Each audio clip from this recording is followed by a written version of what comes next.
also note an overarching theme noted on this trip, one I've mentioned before on the Senate floor, the role of China. Everywhere we went, we heard time and again how China is everywhere, often at the exclusion of American businesses, investment, and influence. This pattern cost us not only lost jobs, but lost diplomatic and security engagement. That's why last year, Senator Boozman and I introduced a bill to create a coordinated U.S. strategy to boost U.S. exports to Africa and in turn foster American jobs. This bipartisan bill cleared the Foreign Relations, Banking, and Finance Committees, only to be held up at the last minute at the end of the year by Senator Toomey of Pennsylvania. And to his credit, he didn't do it in a secret manner. He came to the floor and objected. Though I disagreed with him, I respected the fact that he stated his point of view. I would like to sit down with him again and any others who are skeptics about this legislation and let them know what I saw on this trip.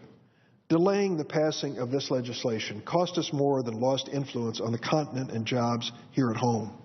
It really is going to be a squandered opportunity.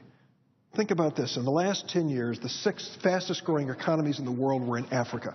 In the next 10 years, 8 of the top 10 will be in Africa. Where are we? We are playing a distant second fiddle to China. What does that mean for the future?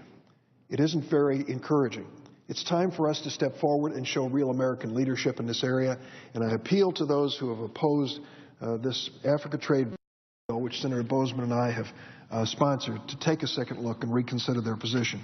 Madam President, it was an honor to visit our dedicated diplomatic, development, and military personnel. It was a reminder of the importance and indispensable contributions to U.S. policy that they still play around the world in improving lives and ensuring security.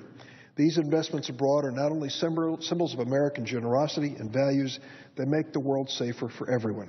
We should keep this in mind when we consider that America's foreign assistance budget, one that includes maintaining all our embassies around the world, is just over 1% of the total U.S. budget.